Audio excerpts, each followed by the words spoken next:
시험을 당한 자들에게라는 제목으로 하나님 말씀 나누고자 합니다. 이제 오늘로 야고보서는 이제 마무리가 됩니다. 그리고 다음 주부터는 저희가 매일 성경, 지금 현재 여호수아를 묵상을 하고 있는데요. 그 묵상 매일 성경을 따라서 또 설교 말씀을 이렇게 준비를 하려고 합니다. 이제 오늘 이제 마지막 이제 야고보서 이제 5장인데요.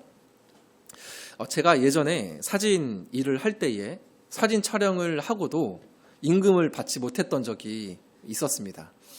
그렇게 받지 못한 채로 한 1년을 기다렸거든요. 근데 그 돈이 적은 돈이 아니었습니다. 100이냐 훌쩍 넘어가 버리는, 당시 저에게는 굉장히 큰 돈이었는데 1년이나 이렇게 이게 임금이 지급이 안 되니까 어느 날은 잊고 지내다가도 문득 이러다가 돈 떼이는 거 아니야? 이런 생각이 드니까 점점 제 안에 화가 쌓이더라고요. 그러다가 한 1년 정도가 진짜 된 것 같습니다. 그러다가 이젠 도저히 안 되겠다 싶어서 그 이제 업체의 대표분께 최후 통첩 문자를 날렸습니다. 아마 제 기억이 맞다면 다음 주까지라고 했을 겁니다. 다음 주까지 비용이 제 통장으로 입금이 되지 않으면 고용노동부에 신고하겠습니다. 라고 이렇게 문자 한 통을 보냈습니다. 근데 그 문자 한 통을 보내면서도 얼마나 이게 고민이 되고 그 가슴이 떨렸는지 그때의 기억이 이제 어렴풋하게나마 제 마음에 아직도 기억에 남아 있습니다. 물론 참 다행히도 그 다음 주에 입금이 되었습니다. 우리가 살아가다 보면 이렇게 애매하고 억울한 일들 때문에 시험에 들기도 하고 마음이 눌리거나 또 마음이 다치기도 합니다. 저보다 인생의 선배이신 성도님들은 더 그런 경험이 많으시리라 생각이 듭니다. 근데 안타까운 건 가까운 사람끼리 그런 일들이 더 많이 생긴다는 것입니다. 특히 가정에서 그렇지 않습니까? 가정에서 내 남편이, 내 아내가, 내 자식이 그렇게 하면 그게 그렇게 서운할 수가 없고, 또 직장에서도 함께 일을 하는, 그죠? 같은 동료끼리도 어떤 일들이 생기면 그게 그렇게 참 힘이 듭니다. 또 심지어는 교회 안에서도 그러한 일들이 많이 생기죠. 어떠한 일들이 생길 때에 제 3자의 입장에서 객관적으로 보면 사실 그렇게 큰 일처럼 보이지는 않는데 막상 나의 일이 되면, 그죠? 당사자 입장에서는 그 일이 그렇게 억울하고 고통스러울 수가 없습니다. 또한 오늘날은 과도한 경쟁 사회 아닙니까? 죄로 말미암아 타락한 세상이기 때문에 정상일 수가 없죠.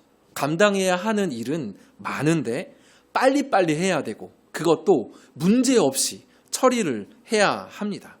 그러니까 출근을 해서도 하루 종일 일하고 오면 녹초가 됩니다. 녹초가 돼서 에너지가 없는데 집에 와서도 집안일에 신경 써야 하니 어느 날은 문득 속에서 부글부글 부하가 치밀어 오릅니다. 바로 그때 배우자나 자녀가 말 한마디 잘못 던지면 분위기 사단나는 겁니다. 마냥 참자니 화병이 날 것 같고 터뜨리자니 뒷수습 안 될 것 같아서 끙끙 됩니다. 오늘 말씀도 이러한 배경에서 사실 시작이 됩니다. 당시 야고보 사도 당시의 성도들은 아시는 것처럼 핍박을 받아서 그 스데반의 핍박으로 말미암아 대대적인 어떤 핍박과 그 흩어짐이 이제 발생하지 않습니까? 그래서 처음 가보는, 누군가는 한두 번 좀 가봤던 지역으로 이사를 갔겠지만 누군가는 한 번도 가보지 못한 외딴 곳으로 멀리 가서 삶을 살아야 했던 성도들이 이 당시에 많이 있었습니다. 당연히 쉽지 않았겠죠. 새로운 삶의 터전을 닦고 기반을 내려야 하니까요. 그런데 그러한 성도들을 향해서 착취하고 그리고 그들의 삶을 누르는 어떻게 보면 악덕 부한자들, 악덕 권력자들이 당시에 교회 안과 교회 밖에 있었던 겁니다. 그래서 야고보서에 보면 들으라 부한자들아 하면서 그러한 악한 악덕 부유한 자들에게 하나님께서 심판을 이제 말씀을 하시죠. 그래서 오늘 여러분 펼치신 성경도 한번 눈으로 보시면, 들어서 보시면 5장 1절을 눈으로 한번 보시겠습니까? 5장 1절을 보면 들으라 부한 자들아 너희에게 임할 고생으로 말미암아 울고 통곡하라. 부한 자들, 그냥 부한 자들이 아니라 악덕, 그죠? 악의적인 악한 부한 자들에 향한 심판을 말씀을 하시고요. 그리고 이 심판의 말씀이 1절부터 6절까지 이어지는 오늘 말씀 7절부터는 들으라 형제들아 라고 하시면서 그러한 어떠한 악한 사람들로 말미암아 시험과 고난을 겪고 있는 성도들에게 주시는 내용이 기록이 되어 있습니다. 억울하고 때로는 애매한 시험과 고난이 찾아온 성도들에게 주시는 말씀이 오늘 우리가 읽은 본문입니다. 크게 하나님께서는 야고보를 통해서 두 가지 처방전을 우리에게 주시는데요. 먼저는 인내라는 처방전을 우리에게 주시고요. 두 번째로는 함께 기도하는 것, 기도라는 처방전을 우리에게 주십니다. 이 두 가지는 굉장히 긴밀하게 연결이 되어 있기도 한데요. 오늘 설교에서는 첫 번째 인내에 조금 초점을 맞추어 보려고 합니다. 인내에 초점을 맞추다 보면 자연스럽게 기도로 이게 참 결론이 납니다. 자, 그러면 오늘 말씀을 좀 함께 살펴보자 하는데요. 7절과 8절을 여러분께서 한번 두 절을 읽어주시면 감사하겠습니다. 한번 읽겠습니다. 그러므로 형제들아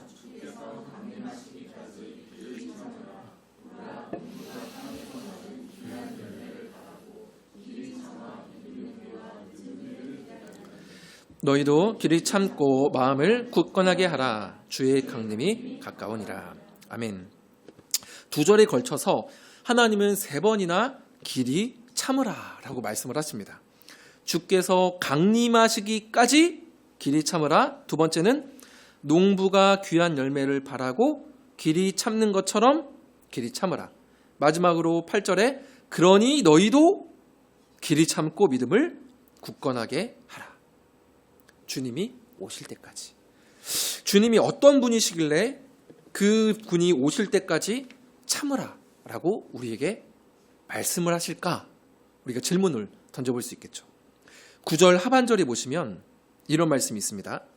보라 심판주가 문 밖에 서 계시니라. 주님은 말 그대로 온 땅의 주인이시지만 동시에 그 주님은 심판의 주인이십니다. 모든 사람의 인생과 그 인생에 엮인 모든 사건과 역사를 꿰뚫어 판단하시는 심판주 되시는 주님께서 판단하실 때가 이제 곧 오나니 그러므로 그때까지 너희는 신실함으로 인내하라 라고 말씀하십니다. 삶의 여러 일들을 마음의 눌림으로 가지고 살아가시는 성도 여러분, 예수님께서 모든 사람이 보는 가운데 재판정의 재판장으로 들어오실 때가 반드시 있습니다. 여러분 그 이미지를 한번 머릿속으로 마음속으로 그려보시겠습니까? 수많은 사람들이 있고 거기에 억울한 고난과 애매한 시험으로 마음이 눌려서 그 앞자리에 있는 나 자신이 있습니다. 그런데 어느 날 문이 열리더니 예수님께서 재판장으로 들어오시는 거죠. 곧 그 주님이 강림하실 때가 있으니 너희는 그 주님의 판결을 바라며 인내하라 라고 우리에게 말씀하십니다. 마음 가운데 맺힌 그 오죽하면 우리 대한민국의 한민족이겠습니까? 한도 많고 눈물도 많고 맺힘도 많이 있죠. 그래서 사실 우리나라에만 있는 그 특유한 정서적인 증후군, 질병이라고 이제 분류하기는 좀 애매하지만 그것 중 하나가 이제 화병이라는 게 있죠. 찾아보니까 대한민국과 인도네시아 그리고 말레이시아 이 3개국에만 이러한 화병이라는 이 증후군, 정서적인 증후군이 있다라고 합니다. 그러나 그 고난과 그 맺힘을 주님께서 판단하시고 풀어주실 때가 반드시 있음을 기억하시면 좋겠습니다. 그래서 9절에 형제들아 서로 원망하지 말라. 그리하여 심판을 면하리라 말씀하십니다. 만일 우리에게 그 재판장 되시는 심판주 되시는 예수님에 대한 소망이 저와 여러분에게 없다면 우리에게 남는 것은 원망과 비난 뿐일 겁니다. 뭐 그럴 수도 있지, 그럴 수도 있어 라고 할 때는 내가 그 짐을 감당하지만 이건 있을 수 없는 일이야 하는 순간 누군가는 내 원망과 비난을 감당해야 합니다. 그 대상이 사람이 될 수도 있고 때로는 하나님이 될 수도 있습니다. 용서하고 들어주십시오. 저는 참 죄송하지만 지난 교회에, 잘 아시는 지난 교회에 목사님, 담임 목사님을 향해서 속으로 판단도 하고 원망도 했습니다. 그런데 제가 개척을 하고 나서 보니까 내가 그때 정말 많이 몰랐구나라는 생각을 정말 많이 하고 하나님께 회개도 했습니다. 그래서 정말로 이제는 목사님을 뵈면 그냥 절로 마음의 허리가 정말 숙여집니다. 정말 대단하시구나. 근데 그때는 왜 그렇게 제가 젊어서 그랬는지 그렇게 판단을 하고 참 속으로 원망을 했는지 모릅니다. 물론 모든 어떤 상황들, 억울한 일들, 이 부분들을 주님께만 맡겨두고 옳고 그름의 판단을 우리가 마냥 유보할 수는 없습니다. 여러분 이 부분을 조금 잘 들어주셔야 되는데요. 예수님께서는 분명 옳은 것은 옳다, 아닌 것은 아니라 말을 하라고 말씀을 하셨습니다. 우리 인간의 한계의 판단에는 분명 한계가 있기 때문에 기도하면서 잘 조심스럽게 판단을 해야 하지만 그래서 선과 악을 우리는 판단할 수 있어야 합니다. 그래서 우리에게 이성과 성경을 주신 거죠.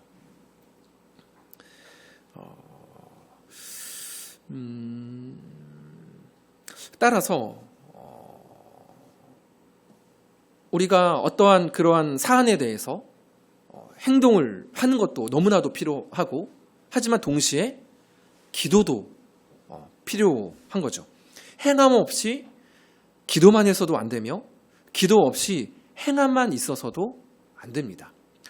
우리는 덜 논리적이면서 더 사랑하기 위해서 기도해야 하며 기도했다면 사랑으로 행할 수 있어야 합니다.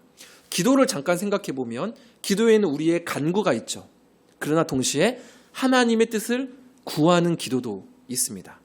내가 하나님의 뜻을 구했다면 그 뜻대로 행할 수도 있어야 하는 거죠. 어떠한 사안들에 대해서 우리는 이것을 우리가 판단할 수 없으니 그것은 하나님께 맡기자 하고 뒤로 물러설 수는 없습니다. 이 부분에 대해서는 나중에 조금 더 자세히 나눌 그런 기회가 분명 있을 거라 생각이 듭니다. 자, 다시 본문으로 돌아가세요.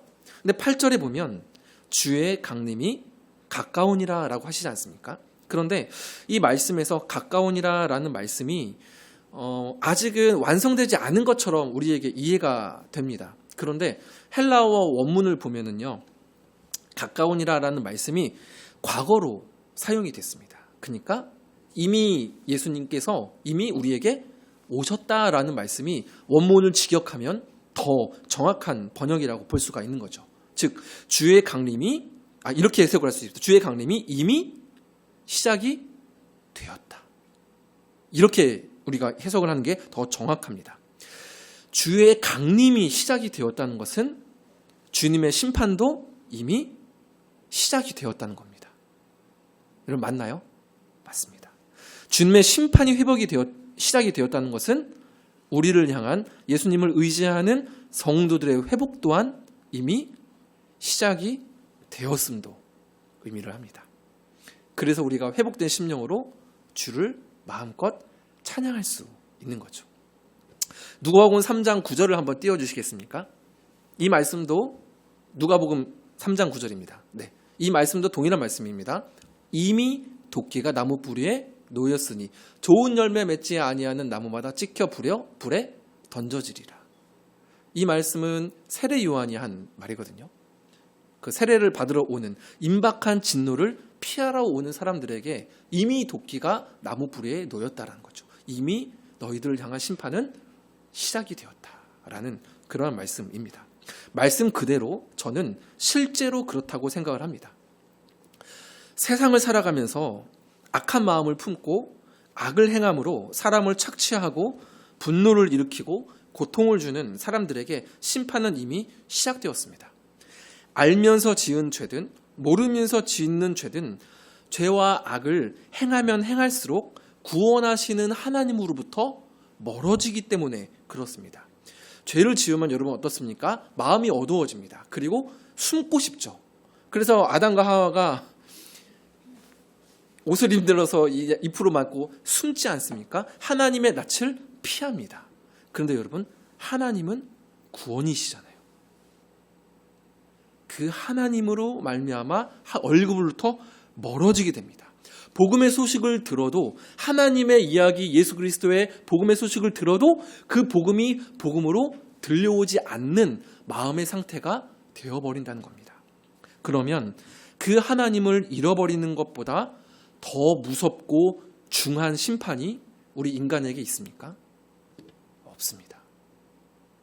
이미 심판은 회복이 시작이 되었죠.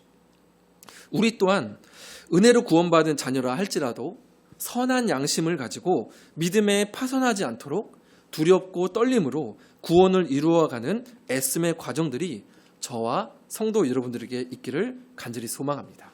우리가 하고 있는 묵상도 사실은 이 애씀의 과정 중에 가장 이 핵심이 되는 과정 중 하나이죠. 저는 여기서 인내에 대해서 한 걸음만 더 나아가기를 원하는데요. 여러분, 인내하면 어떤 이미지가 떠오르십니까? 사실 인내하면 꾹 참고, 그죠? 참을 인자를 새기면서 내가 하고 싶은 것도 꾹 참고 막 주님을 참으면서 막 내가 참을 거야 하면 이러한 이미지가 강합니다. 그렇게 이해를 하는 부분도 물론 없잖아 조금은 있다라고 저도 생각은 듭니다. 그러나 본문에서 말을 하는 인내는 아무리 제가 묵상하고 생각을 해봐도 그런 꾹 참고 말을 하고 싶을 때도 말을 안 하고 참고 참는 마음을 누르는, 마음을 다스리는 그 인내가 아닌 것 같다라는 것입니다. 그러면 그 본문에서 말하는 인내가 과연 무엇인가? 7절 하반절에 여러분 눈으로 한번 보시면 이 인내를 설명하기 위해서 농부의 비유를 이렇게 가져오죠. 7절 하반절 제가 한번 읽겠습니다. 농부가 땅에서 나는 귀한 열매를 바라고 길이 참아 이른 비와 늦은 비를 기다리나니. 본문에서 이 농부를 비유로 이제 드는데요. 제가 농사를 직접 지어본 적은 한 번도 없습니다. 한 번이라도 해봤으면 요때 그냥 제가 할 이야기가 많을 텐데 한 번도 지은 적은 없어서 잘 모르지만 자료를 조금만 찾아봐도 얼마나 많은 수고가 그 농사에 들어가는지 알 수 있겠더라고요. 봄이 되면 수차례 물에 담그는 작업을 해서 그 씨에 이 작은 싹이 이 특에 해야 한다고 합니다. 그렇게 싹이 나오면 미리 일구어둔 밭에 심고 비닐을 이제 위에다가 덮죠. 비닐하우스처럼 덮고 그 안에서 모종이 될 때까지 기다립니다. 그랬다가 어느 정도 자라면 이제 비닐하우스를 거두고 그 모종을 하나하나 뽑은 다음에 그 다음에 이제 논에다가 모심기를 하는 거죠. 이게 그 이제 유명한 모심기입니다. 이 하다가 뭐 허리 나갔다 하는 그런 이제 이야기들이 많이 있지 않습니까? 그러다가 이제 태풍이라도 한번 오면 쓰러져 있는 벼들을 다시 일으켜 세워서 또 3, 4, 5 이렇게 막 묶어주는 작업도 해야 되고 또 영양분을 빨아들이는 잡초, 이제 피라고 하더라고요. 농사를 지으시는 분들은 그 피를 또 이제 뽑아주면서 노심초사 관리를 해야 이 쌀 한 톨이 생산이 되니 농부의 입장에서는 정말로 많은 수고를 하는 거죠. 즉 여기서 알 수 있는 인내의 의미 하나는 가만히 주님만을 기다리는 체념과 같은 인내가 아니라 먼저는 나에게 주신 몫을 성실로 감당하는 인내인 거죠. 그저 예수님만을 바라보고 나는 내 할 것은 없습니다. 가만히 기다리는 것이 아니라 나에게 주신 그 몫을 그 인내의 시간 동안에 성실하게 채워가는 것. 이것이 이제 인내의 첫 번째 의미다라고 볼 수가 있죠. 동시에 하늘에서 내릴 오늘 말씀에 있는 것처럼 이른 비와 늦은 비를 기다림도 여기에 이제 포함이 되죠. 이른 비와 늦은 비 많이 들어보셨죠? 구약 성경에 보면 나오지 않습니까? 고대 이스라엘에게는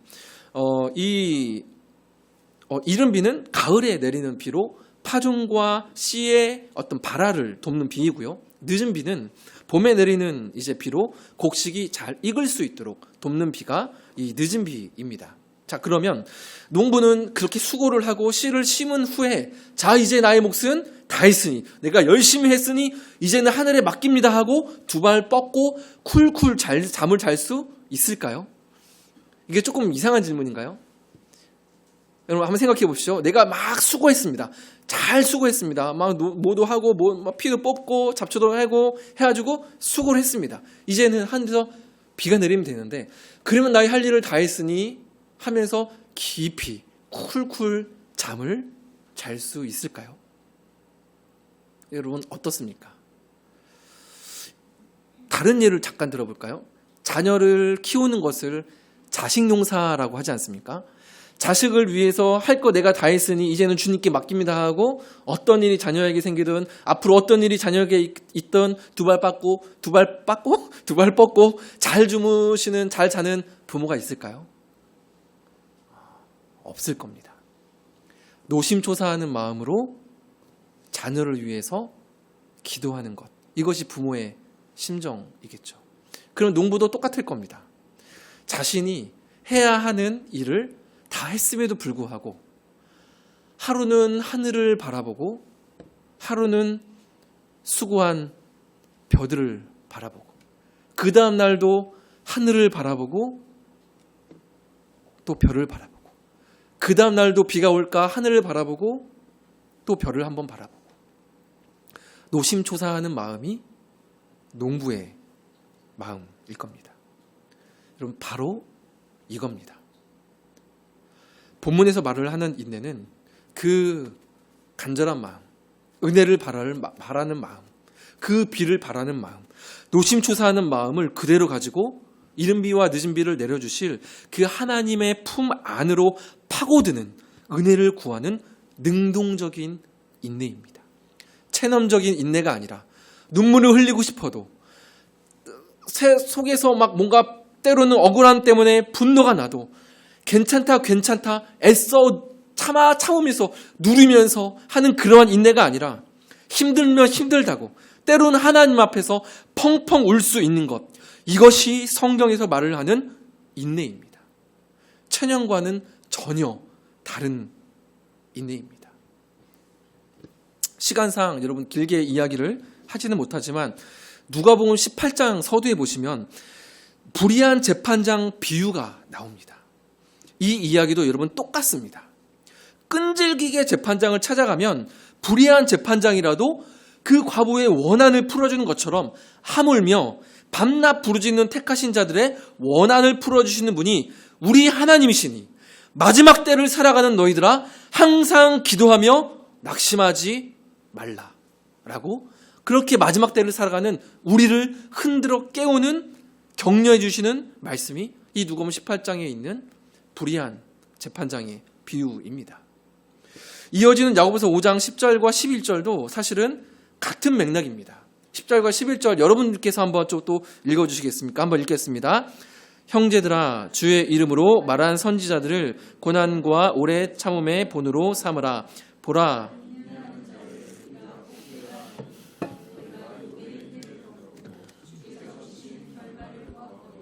주는 가장 자비하시고 긍휼히 여기시는 이시니라.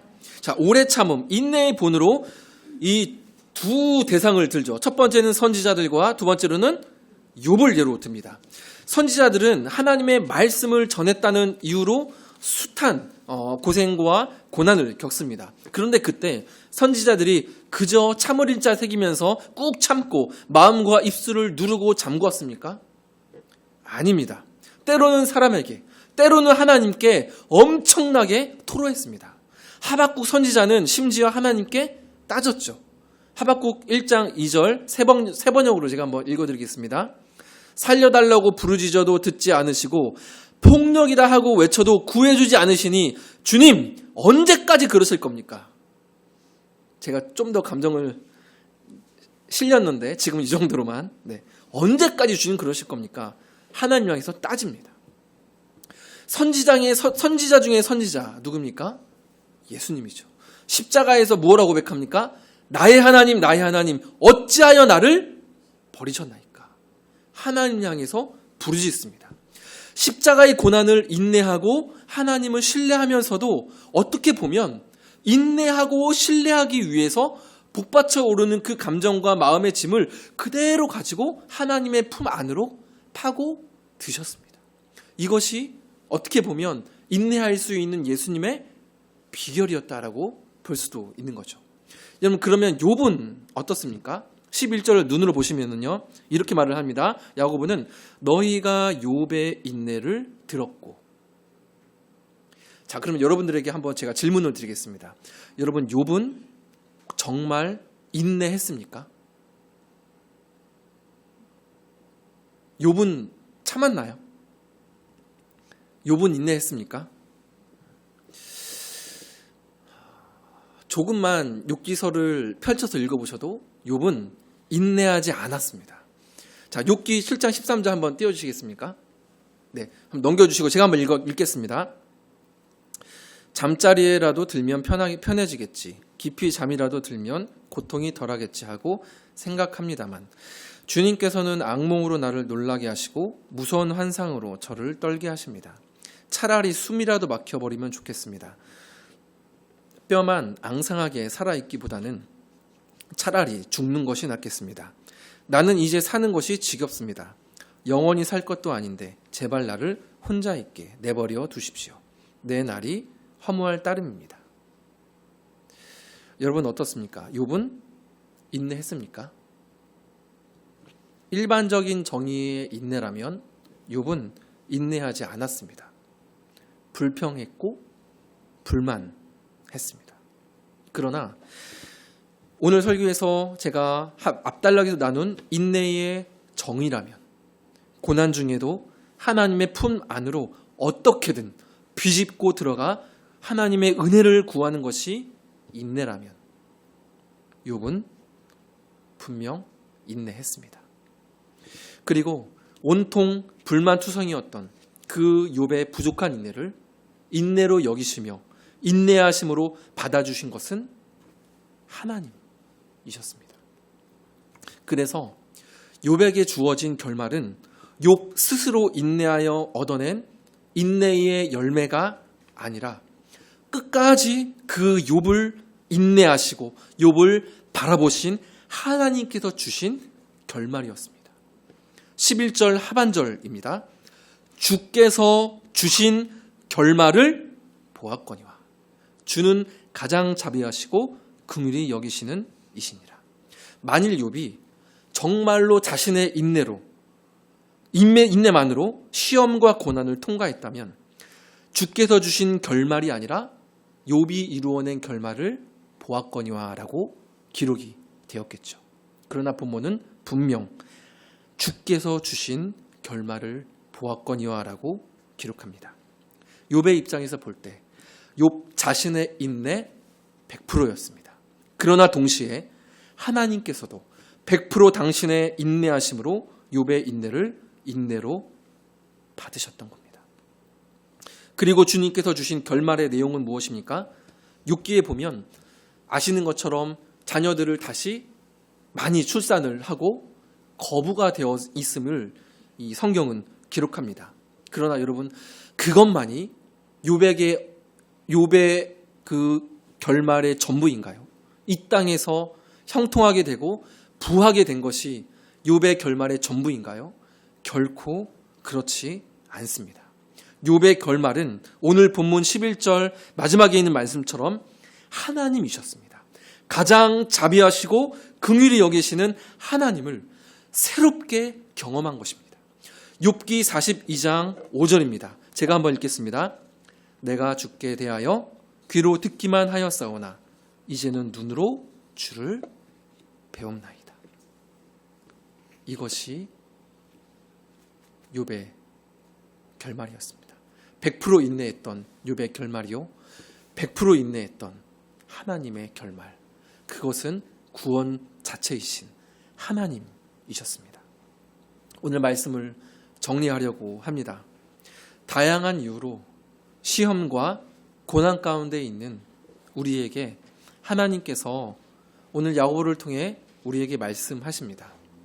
심판주가 오시니 길이 참으라. 때로는 하나님과 사람을 향하여 원망의 마음이 들기도 하는 너무나도 부족한 우리의 인내이지만, 그럼에도 그 인내를 주께서 기꺼이 받으실 수 있는 이유가 있습니다.